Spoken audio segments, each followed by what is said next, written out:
Hello there, friends. Welcome back. It's ECM, as you all know, and it is the 21st of August, 2025.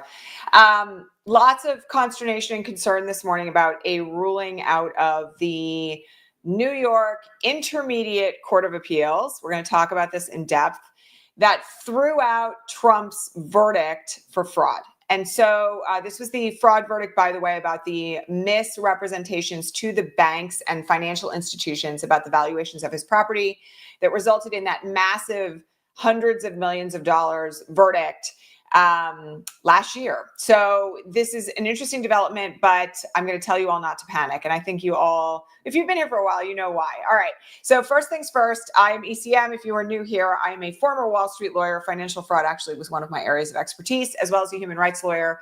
And for the last 15 years, I've been working pretty much exclusively with people who are here to really make a huge difference and change the world. Today, for our visually challenged viewers, I'm wearing a navy blue sweater with some white piping on the collar. I'm coming to you, as always, from occupied Muncie, Lenape, and Mohegan land. And I am a pink-skinned, green-eyed, dirty blonde-haired woman with my hair pulled back today. All right. So for those of you who are concerned about what happened today in the Intermediate New York Court of Appeals, I want to explain a couple of things to you first and foremost. When this verdict came out, and this was the case that was in front of Judge Engoron, you may remember we spent an enormous amount of time on this in late 2023 and early 2024. A verdict was entered to the tune of like hundreds of millions of dollars because of all the benefit that Trump got from defrauding the banks about the valuations of his various properties. And this was a really cut and dried case. This was a case brought by Letitia James. It was very clear from the beginning that the valuations of the properties were different on his tax returns than what they were in terms of what he had submitted to the banks. And also that he had essentially instructed the staff of his companies to lie to the banks about what the properties were valued at so that he could qualify for more loans. The judgment entered against him by Judge Engoron was in and of itself enormous. And at the time, we had a discussion about something called remittitor. So remittitor is a legal doctrine that says in some instances, when a verdict is too high, a court of appeals may reduce the amount of the judgment to be more consistent with state law. So what happened in this case is that after the verdict and the judgment were entered, Trump, of course, appealed because that's what he does with everything. And the case went up to the Intermediate Court of Appeals in New York State. Again, I have to remind you all, if you've been here for a while, you already know this, but the way in which the New York State court system is named is a little bit misleading because the trial court in New York State, where I happen to be a licensed attorney, is called the New York Supreme Court. The Intermediate Court is called the Supreme Court Appellate Division. And what would ordinarily be the top state court, like the Supreme Court of another state, is actually referred to as the Court of Appeals. So the Supreme Court Appellate Division, the Intermediate Court, is the court that issued this ruling today.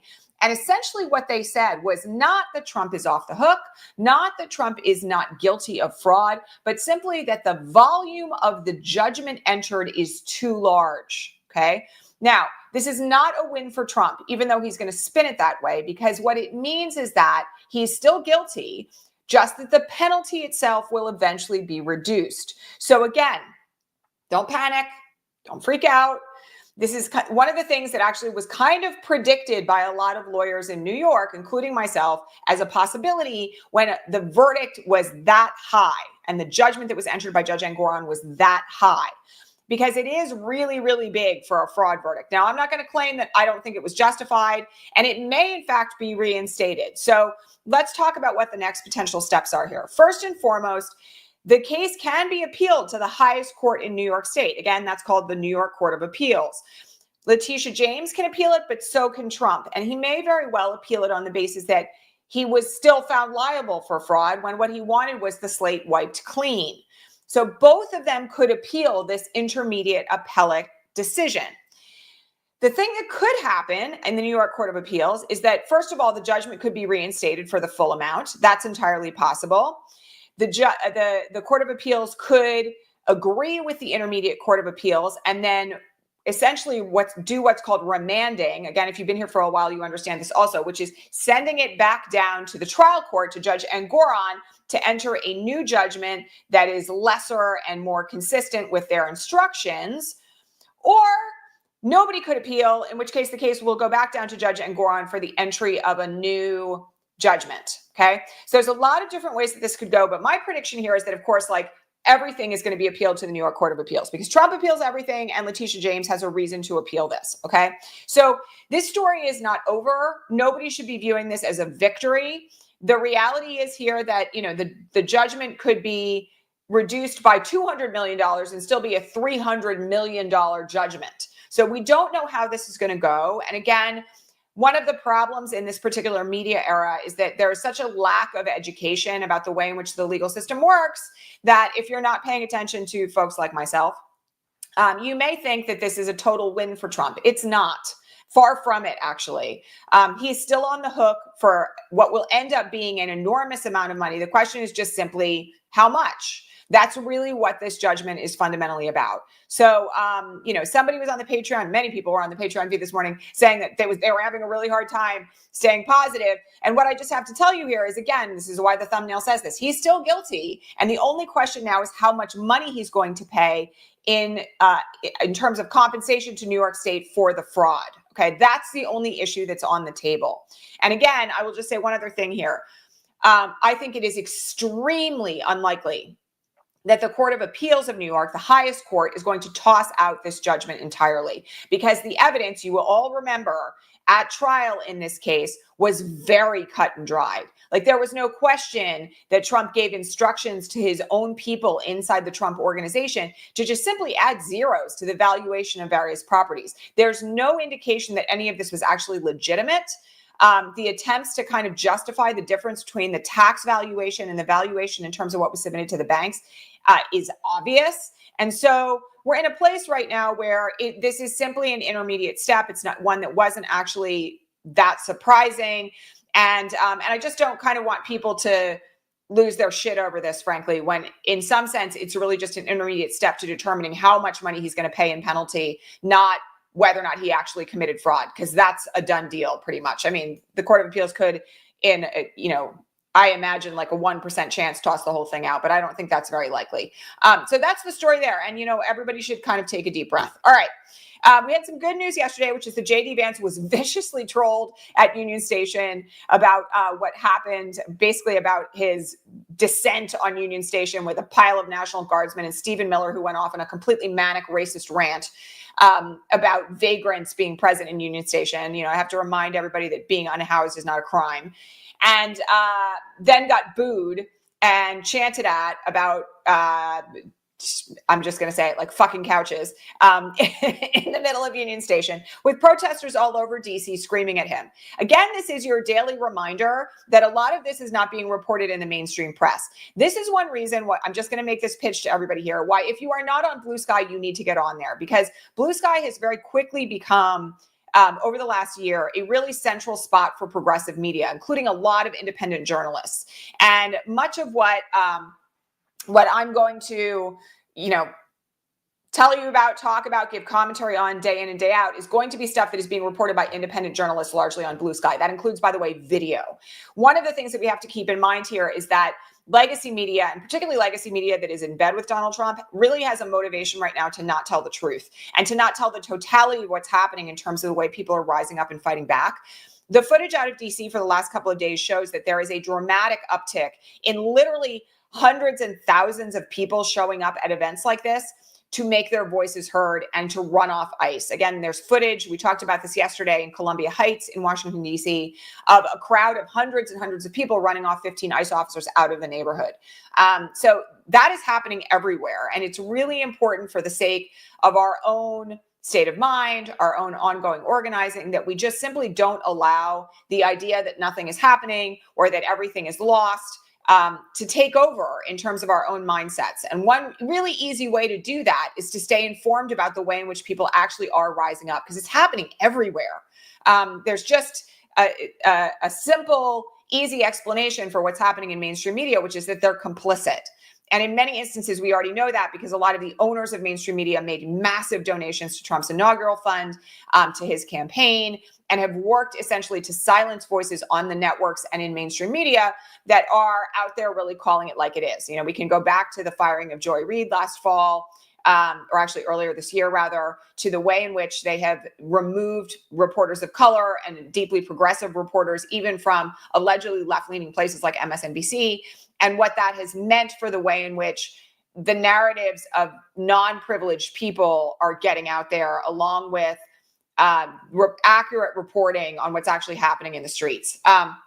So again, very good footage. You should go find that footage on JD Vance. And, I will just say one other thing. One thing that we have to keep in mind about the way in which the administration is functioning from a media standpoint is that they're not actually winning the media war in many ways. If you watched any of the footage yesterday of Stephen Miller, you know that he was poorly lit, like definitely a Nosferatu moment. And he really sounded fundamentally manic and insane. They don't roll him out for the TV cameras very often because of how sociopathic he is and how obvious it is whenever he speaks. But, let's just keep in mind here that, we know who he is. And the footage yesterday did not inure to his favor. That's kind of all I really can say about that. Okay.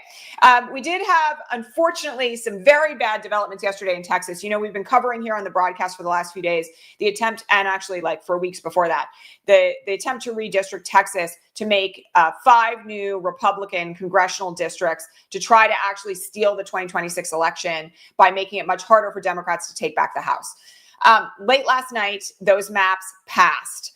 And that in and of itself has now triggered a whole series of events in California and New York to try to redistrict mid-decade in blue states to make sure that the playing field is even. I spent a lot of time yesterday talking about why this is necessary. Still got a couple questions this morning on the Patreon feed about like 2 wrongs don't make a right. No, I'm going to just remind you all that we are living right now in a fascist dictatorship fundamentally that knows that it can only stay in power if they cheat and they steal. And we can't respond to that by saying we're going to take the high road, because that will be the end of democracy as we know it. So the efforts to redistrict right now in California are really ramping up. I heard this morning on the Patreon feed from a couple of our California people that they're already getting flyers and text messages from right-wing led efforts to defeat mid-cycle redistricting. So it is very important, by the way, that you are aware of where you're getting your information, and that at this point, if you live in California, you are out there. This is a really good local action you can take, educating your neighbors, talking in your community, doing work on the ballot initiative, and really advocating in favor of mid-cycle redistricting everywhere that you can. Because if California can effectively redistrict so that 20 additional blue seats are added, it's over. Like, we're done with this era, because there will be investigations in the House of Representatives. There will be the possibility of impeachment. Trump's entire horrific agenda will be stopped in its tracks, and we'll be back in business. So it's really important to support these efforts if you live in California, New York, and other blue states that are trying to undertake it. Some blue states, I will remind you all, cannot, because their local laws do not allow it. But this is an effort where we desperately need to provide support to the states that are doing it. We need to be all in on it. And, when this whole fiasco is over, if we then want to have a conversation about whether anybody should be able to gerrymander, we should do that in the national legislature, in the House and the Senate, okay? But until the playing field is level, and the fascists are out of power, it's time to fight fire with fire. I talked about this at length yesterday. It's just like worth repeating because it feels like people didn't actually hear it yesterday. Okay. Tulsi Gabbard announced late last night that she is cutting the intelligence staff of the national intelligence agencies by half. I have to remind everybody that this is not actually terribly surprising, given that we've known for a very long time that Tulsi Gabbard has been in bed with very bad people. With Syria's dictator, with Putin. She's been described as a Putin apologist for a very long time. And one of the things that's really critical to understanding this is that when you decimate the national intelligence services inside the United States government, it's much easier for foreign bad actors to do things like interfere in elections.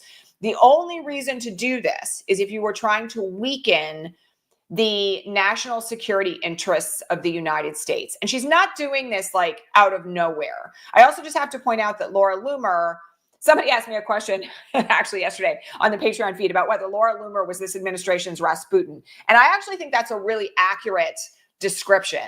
Because what seems to happen is that Laura Loomer sets her sights on a handful of officials inside the administration, and the next thing you know, they're all fired. That has happened recently with the revocation of security clearances for certain people who Laura Loomer, in all of her right-wing, white supremacist trolling decision-making, decided Trump shouldn't have at his side. All of this is yet another sign out of thousands of signs at this point of the way in which this administration is not operating on the level.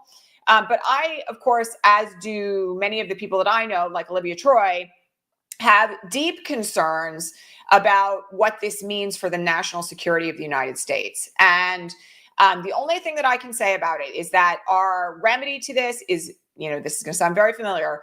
Call your senators, call your rep, ask them if they care about the national security of the United States of America. What are they doing to protect our intelligence services from this kind of cut? Because if we only have half of national intelligence functioning, that means a lot of things are going to slip through the cracks. And it's really dangerous. Like, this is not kind of a straw man situation. This is the kind of thing that allows for cyber attacks on grids, that allows for national security agents internationally to be exposed and in some instances murdered, which has happened historically when there haven't been appropriate precautions in place and bad actors have done the wrong thing. It's just really critical that we see this for what it is, which is essentially an attempt to weaken the United States. So please make those phone calls and make your voice heard on this. Okay. We had a really interesting question this morning on the Patreon feed, which is worth your time. And it was a question about how do we tell when something is a deflection versus a real issue? Okay, so I have bad news. Everything is a real issue, okay? And one thing that I and other high-level commentators have gotten very frustrated about in recent months is white folks in particular writing off certain things that implicate white supremacy and racism as deflections from things like Epstein, okay? This morning, a whole slew of people in the White House are out there in front of the White House, which was built by enslaved people, claiming that, our national museums, as we talked about yesterday on the broadcast, this is our top line story yesterday, should be more focused on like hope and progress and less on the history of slavery in the United States. Okay, so, I have to point out that it is never a deflection when this administration does things that undermine Black, brown, and other marginalized people. That is not a deflection. That costs lives, and it costs, education, and it changes the trajectory of American history. We spent a lot of time on this yesterday. You can go back and watch yesterday's broadcast. None of that is a quote unquote deflection. Okay, now they have attempted with the Epstein story to throw all sorts of shit at the wall. We've talked about this a lot. Releasing Martin Luther King's intel files from the FBI when J. Edgar Hoover was suggesting that he should kill himself. Okay, that was a deflection, an attempt to deflect from Epstein. Totally, fundamentally irrelevant. A lot of us already knew what was in those files. A lot of us already knew about COINTELPRO. There's a lot of information whole books have been written about this, right? This is not something that was immediately necessary or terribly relevant, okay? That is an example of something that is a deflection. But fundamentally, 99% of what this administration does is a real issue. It's a real issue. And, that's one of the things that makes it incredibly difficult to deal with the current onslaught of bad news. Again, this is Gish Gallop technique. It's designed to put people into trauma responses. It's designed to make you shut down and feel isolated and alone so that nobody organizes against the regime. So we can't sit here, and I really have to warn like the white folks in the audience against this. We can't sit here every time that he does something horrifically racist and claim that it's a deflection from Epstein. That, by the way, is our own white supremacy speaking. Okay. Just in the same way that, the gutting of the national intelligence agencies is not a deflection, right? The attempts, for instance, to roll back the rights of LGBTQ people is not a deflection. The call by Trump this morning to release Tina Peters from prison is not a deflection. Okay. All of it is a cycle of fascism. And, one of the things, again, that we've got to be really clear on here is that, let me just put it in these terms, right? Project 2025 was tossed around so much during the 2024 election, okay? It's a 900 some odd page document, okay? Every single thing in there is real. And their agenda, that has been put into place since January is entirely consistent with Project 2025. Nobody would claim, for instance, that like the elimination of Social Security is a deflection, right? So what we have to do in, many instances is look at what's really happening and take it really seriously, and then also understand what the overarching picture is of what they're trying to do. Let me just take one more example of this, like this Nobel Peace Prize bullshit. Okay, so, that is something that people have pointed to as like an attempt to deflect. That is not an attempt to deflect. Now, is there a really serious challenge or issue that we should all be focused on about Trump potentially getting the Nobel Peace Prize? No. But where does it come from? It comes from Trump's inherent racism, because he's mad that Obama got the Nobel Peace Prize and he didn't. And this is the reason why he's running around saying, I solved 6 wars. No, you didn't. I deserve it more than anybody in history. No, you don't. Like, that is his malignant narcissism and his inherent white supremacy speaking out loud. And that tells us certain things about where his mind is at. So again, all of this has to be filtered through the lens of not just what is their overarching agenda, which is really fundamentally the first question you should be asking about any form of news that comes out, but also through the lens of like, how does this inform us about their thinking about what they're up to? All right. And again, sometimes the news about this is good, right? Like, one thing I have to point out here is that if Trump is focused on the Nobel Peace Prize and he's so obsessed about it that he can't stop talking about it, that looks kind of crazy. Like, it looks legitimately insane. And some of that does break through. The one thing that I will say is that, as with everything in the Trump regime, I am a little concerned about the fact that people are like, now finally, almost 2 months on, seeming to move a little bit further away from Epstein. And this is what they've wanted, right? This is actually, in my opinion, why they rolled the military into DC, because they wanted people to start talking about the fascist takeover of the capital city so that people would stop talking about Epstein. Don't stop talking about Epstein. Just don't. Like, that is an issue that is sticking even with Trump voters. And so we have to keep beating that drum. That is, profoundly important at the current moment. Okay. That's it for today. I have to say that as we roll into the dog days of August, one of the things that I'm thinking about right now is what happens when Congress gets back into session in September, because you will all remember that one of the things that happened with regard to this particular recess was that Mike Johnson sent everybody home early so that there wouldn't be a vote on the Epstein files. I will just tell you that even at this moment where it feels like there may be a little bit of a lull, the Epstein issue is not dead in leadership. And I think as soon as the House is back, we're going to see, again, a revival of this attempt to get the files released. By the way, speaking of that, we did have a development yesterday where the court that was asked to release the grand jury files related to Epstein said no, and purposefully Judge Berman explicitly said, this is a tiny drop in the bucket of the material that is known about Epstein. And why is the DOJ not releasing the files, right? And I told you all at the beginning that this attempt to get the grand jury transcripts released was an attempt to try to make it look like they were doing something that they weren't. And lo and behold, Judge Berman saw right through it. But the Epstein issue is going to get continuous traction. And so we've got to keep our eyes on that, in addition to everything that's happening, by the way, with redistricting right now, which to me is really just the most emblematic sign of the fact that they know they're losing, right? Like, this is the one like silver lining to all of this. If you can't win unless you cheat, you are inherently losing. And it's really important for us to remember that the demographics of the nation are changing. Trump's approval ratings right now are in the toilet, like lower than they have ever been, and continue dropping. And these attempts to kind of cling on to power by their bare white fingernails is exactly what it looks like. They are panicking about their capacity to remain in power. So hang your hat on that and, keep organizing and doing the good work. I will remind everybody right now that we are doing onboarding for the fall entrance for the Ripple Effect Institute. You can book a free call with me, a free strategy call with me, if you're interested in learning more about that. The link to that is already in the show notes, and I'll make sure it's in the comments after the fact. And please don't forget to support this broadcast. From time to time, it feels here like we're sort of like staying at the same level. And I know, again, it's the end of summer, but it's really important, by the way, that like we continue to get positive news out to people, because so many people are like really in the state of despair right now. And I think it is important for us every day to be engaging in something that says like, people really are working to make a difference, because that helps us all to know that we're in this together, and that people everywhere, all around the country, I can guarantee you this because I work with them in the Ripple Effect Institute, are making change in their own communities in ways that really matter. All right, my friends, I will be back here live tomorrow. Please don't forget to subscribe if you haven't already. Hit that thumbs up and the like button. And I wish you all a wonderful and relaxing Thursday. All right, bye.